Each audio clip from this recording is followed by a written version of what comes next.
નમસ્કાર, હું છું અંજલિ રાવલ અને તમે જોઈ રહ્યા છો કેટીવી ન્યૂઝ ગુજરાતી। આજની તારીખ 3 જાન્યુઆરી 2024 અને ભાવનગરથી સમાચાર મળી આવ્યા છે કે મહુવાના બગદાણા ગામમાં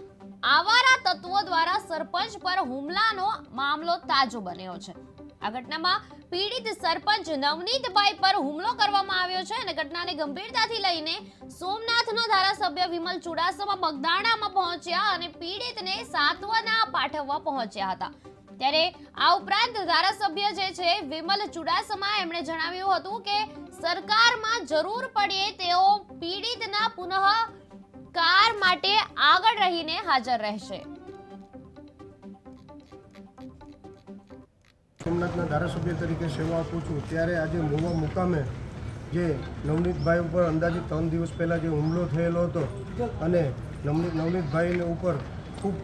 ઘણા લોકો દ્વારા આક્રમક રીતે હુમલો કરવામાં આવેલો હતો અને નવનીતભાઈને ખૂબ પગમાં, હાથમાં અને સંપૂર્ણ શરીરમાં ઈજાઓ થઈ છે અને એમને પોલીસ તંત્રને ફરિયાદ લખાવેલી હતી, પણ પોલીસ દ્વારા સાચી ફરિયાદ ન લખવામાં આવેલી અને સાચા આરોપીને ન પકડવામાં આવેલો એના માટે થઈ અને નવનીતભાઈ આજે અહીં દાખલ છે અને હું વિસ્તારના ધારાસભ્ય તરીકે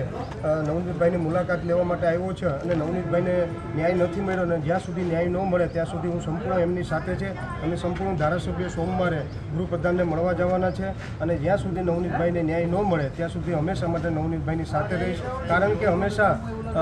કોઈ પણ ગુનેગાર હોય, જે પણ જ્ઞાતિનો હોય, એમ અમારી જ્ઞાતિનો હોય કે કોઈ પણ જ્ઞાતિનો ગુનેગાર હોય, એનું કોઈ ધર્મ ન હોય અને ગુનેગાર હંમેશા ગુનાની પ્રવૃત્તિ સાથે જ જોડાયેલા હોય છે, એટલે ગુનેગારનું કોઈ ધર્મ ન હોય ને કોઈ જ્ઞાતિ નહીં હોતી હોય છે, એટલે ગુનેગાર હોય છે અને જે પણ જ્ઞાતિનો ગુનેગાર હોય હંમેશા ગુનેગાર ગુનો કરતો હોય ત્યારે જેની ઉપર અન્યાય થતો હોય હંમેશા મેં જેને ન્યાય માટે થઈને જેની ઉપર અન્યાય થતો હોય એને ન્યાય મળે એની સાથે